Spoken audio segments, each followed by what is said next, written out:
क्या मीनाक्षी नटराजन का नामांकन रद्द करने का फैसला सही था? अगर कांग्रेस कोर्ट का दरवाजा खटखटाती है तो क्या यह फैसला बदल सकता है? और नामांकन खारिज करने से जुड़े नियम आखिर कहते क्या हैं? ये सवाल खड़े हो रहे हैं मध्य प्रदेश में हुए एक ऐसे राजनीतिक घटनाक्रम की वजह से जिसने राज्यसभा चुनावों की सियासी जंग के बीच मध्य प्रदेश को अचानक राष्ट्रीय राजनीति का केंद्र बना दिया है। वो घटनाक्रम है कांग्रेस उम्मीदवार मीनाक्षी नटराजन का नामांकन रद्द होना। एक ऐसा फैसला जिसने सिर्फ कांग्रेस ही नहीं बल्कि चुनावी प्रक्रिया और उम्मीदवारों के खुलासों और उनके अधिकारों को लेकर भी कई बड़े सवाल खड़े कर दिए हैं। सवाल ये कि क्या मीनाक्षी नटराजन ने वाकई कोई अहम जानकारी छिपाई थी? क्या सिर्फ एक नोटिस का जिक्र न करना नामांकन खारिज करने के लिए काफी है? और क्या चुनाव आयोग के नियम इतने सख्त हैं कि छोटी सी चूक भी चुनावी मैदान से बाहर कर सकती है? या फिर यह फैसला कानूनी चुनौती के बाद पलट भी सकता है?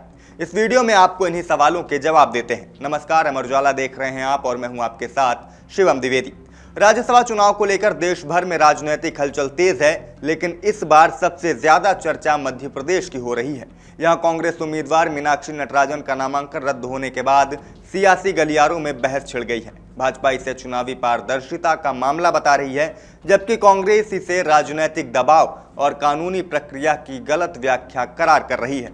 ऐसे में सबसे बड़ा सवाल यही है कि आखिर मीनाक्षी नटराजन का नामांकन क्यों रद्द हुआ? क्या उन्होंने कोई जानकारी छिपाई थी? और अगर छिपाई भी थी तो क्या कानून सीधे नामांकन रद्द करने की अनुमति देता है? दरअसल भाजपा ने आरोप लगाया है कि मीनाक्षी नटराजन ने अपने चुनावी हलफनामे में तेलंगाना में लंबित एक मामले की जानकारी नहीं दी। भाजपा का कहना है कि मामला अदालत में विचाराधीन है और मीनाक्षी नटराजन उसमें पक्षकार हैं, इसीलिए इसकी जानकारी चुनाव आयोग को देना अनिवार्य था। अब जानते हैं कि आखिर वो मामला क्या है जिसकी जानकारी छिपाने के आरोप मीनाक्षी नटराजन पर लगे हैं। दरअसल हैदराबाद की 4th additional chief metropolitan magistrate अदालत में पूर्व महिला कॉर्पोरेटर ए श्रीलता ने एक निजी परिवाद दायर किया था। शिकायत में आरोप लगाया गया कि कांग्रेस से जुड़े कुछ नेताओं द्वारा उन्हें प्रताड़ित किया गया है और एक नेता को संरक्षण दिया है। उस समय मीनाक्षी नटराजन तेलंगाना कांग्रेस की प्रभारी थी। शिकायतकर्ता का आरोप था कि उन्होंने इस पूरे मामले की शिकायत पार्टी नेतृत्व से की थी, लेकिन कार्रवाई करने के बजाय उन पर शिकायत वापस लेने का दबाव बनाया गया और इसी शिकायत के आधार पर अदालत ने मीनाक्षी नटराजन को नोटिस जारी कर अपना पक्ष रखने के लिए कहा था और यहीं से इस पूरे विवाद की शुरुआत होती है। भाजपा का कहना है कि मीनाक्षी नटराजन अदालत में अपना जवाब भी दाखिल कर चुकी हैं, यानी उन्हें मामले की पूरी जानकारी थी। इसके बावजूद राज्यसभा चुनाव के लिए दाखिल हलफनामे में इसका उल्लेख नहीं किया गया। भाजपा ने इसे तथ्यों को छिपाने का मामला बताते हुए नामांकन रद्द करने की मांग की। इसके बाद उनकी मांग पर भाजपा की ओर से जो शिकायत दर्ज की गई थी, मीनाक्षी नटराजन का नामांकन रद्द कर दिया गया। जबकि कांग्रेस का कहना है कि मीनाक्षी नटराजन के खिलाफ ना तो कोई एफआईआर दर्ज हुई है और ना ही चार्जशीट दाखिल हुई है और ना ही किसी अदालत ने उनके खिलाफ आरोप तय किए हैं। केवल नोटिस जारी होना किसी व्यक्ति को आरोपी साबित नहीं करता, इसीलिए भाजपा की आपत्ति का कोई ठोस कानूनी आधार है ही नहीं। तो आखिर अब सवाल यह है कि जब कोई एफआईआर दर्ज नहीं हुई तो उसकी जानकारी छिपाने के आरोप में नामांकन कैसे रद्द हो गया और इसे लेकर चुनाव आयोग के नियम क्या कहते हैं? संवैधानिक मामलों के जानकार और विशेषज्ञ और सुप्रीम कोर्ट के वरिष्ठ वकील विराग गुप्ता के मुताबिक चुनाव लड़ने वाले हर उम्मीदवार को अपनी शिक्षा, संपत्ति, देनदारियों और आपराधिक मामलों से जुड़ी जानकारी देना अनिवार्य होता है। चुनाव आयोग के फॉर्म 26 में उम्मीदवारों को अपने खिलाफ दर्ज मामलों का पूरा ब्यौरा देना होता है। चुनाव आयोग ने 2019 में राजनीतिक दलों के लिए भी जारी दिशा निर्देशों में ये स्पष्ट किया था कि आपराधिक मामलों से जुड़ी जानकारियों का खुलासा करना जरूरी है। इतना ही नहीं, राजनीतिक दलों को भी अपने उम्मीदवारों के खिलाफ लंबित मामलों की जानकारी सार्वजनिक करनी होती है। इसके लिए उन्हें अपनी वेबसाइट, अखबारों और टीवी विज्ञापनों के माध्यम से जानकारी देनी होती है। लेकिन यहीं से कानूनी बहस की शुरुआत होती है कि क्या सिर्फ निजी शिकायत में नाम आने या अदालत से नोटिस मिलने पर भी उम्मीदवार को उसका खुलासा करना जरूरी है? इस सवाल का जवाब सुप्रीम कोर्ट के कई महत्वपूर्ण फैसलों में भी मिलता है। राजनीति के अपराधीकरण को रोकने के लिए सुप्रीम कोर्ट ने पीयूसीएल और लोक प्रहरी जैसे मामलों में कहा था कि मतदाताओं को उम्मीदवारों के पृष्ठभूमि जानने का पूरा अधिकार है, इसलिए आपराधिक मामलों की जानकारी सार्वजनिक की जानी चाहिए। लेकिन अदालत ने यह भी साफ किया था कि केवल आरोप लग जाने मात्र से कोई व्यक्ति अपराधी नहीं हो जाता और यहीं से मीनाक्षी नटराजन के मामले की कानूनी जटिलता सामने आती है। कानूनी विशेषज्ञों की माने तो जिन आपराधिक मामलों में अदालत ने अभी तक संज्ञान नहीं लिया है उनका विवरण भी देना जरूरी माना जाता है। लेकिन यदि ऐसी जानकारी नहीं दी गई तो सिर्फ इसी को आधार मानकर प्रत्याशी का नामांकन रद्द कर दिया जाए, कानून इतनी सीधी व्यवस्था नहीं देता। यानी जानकारी देना और नामांकन रद्द होना दोनों अलग अलग कानूनी विषय हैं। अगर किसी मामले में अदालत ने संज्ञान ले लिया हो और उम्मीदवार जानबूझकर जानकारी छिपाए, तब मामला कहीं ज्यादा गंभीर हो सकता है। ऐसी स्थिति में चुनाव आयोग और न्यायालय दोनों स्तर पर कार्रवाई की गुंजाइश बनती है। लेकिन एक शिकायत की जानकारी छिपाने का आरोप इसके लिए काफी नहीं है कि आप एक शिकायत को छिपाने पर किसी का नामांकन रद्द कर दें।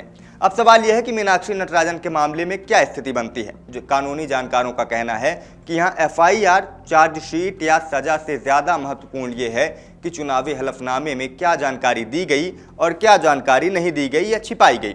अगर चुनाव आयोग यह मानता है कि किसी तरह की गलत या अधूरी जानकारी दी गई है तो मीनाक्षी नटराजन के खिलाफ आईपीसी की धारा 171 जी या भारतीय न्याय संहिता यानी बीएनएस की धारा 175 के तहत कार्रवाई की जा सकती है।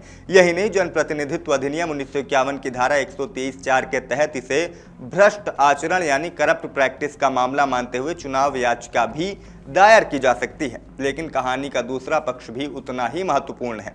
भारतीय न्याय व्यवस्था जो है वो प्राकृतिक न्याय के सिद्धांत पर आधारित है। इसका अर्थ यह है कि किसी भी व्यक्ति के खिलाफ कानूनी कार्रवाई या फैसला लेने से पहले उसे अपना पक्ष रखने का पूरा अवसर दिया जाना चाहिए।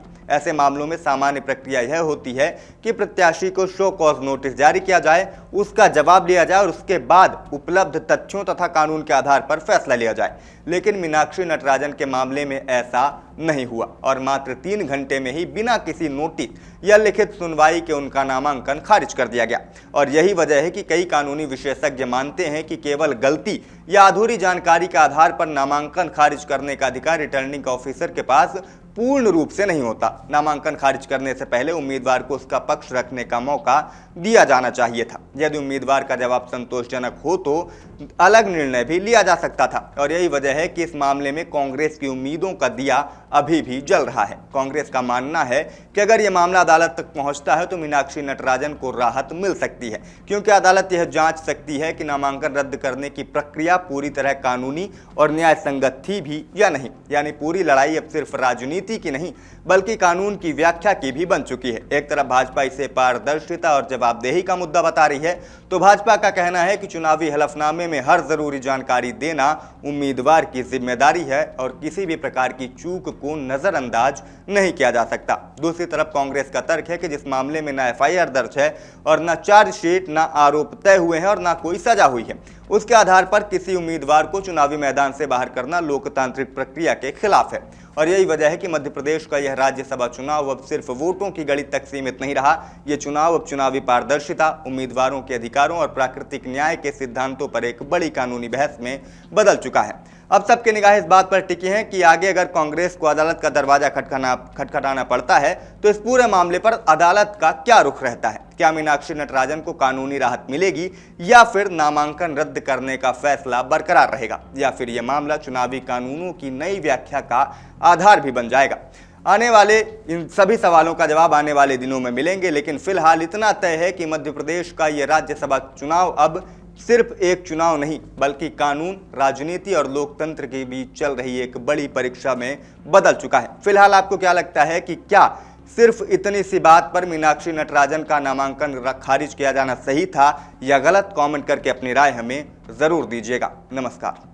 आपके राज्य की खबरें, आपके शहर की खबरें सबसे पहले जानने के लिए देखते रहें अमर उजाला। चैनल को सब्सक्राइब जरूर कर लें और पाएं हर अपडेट।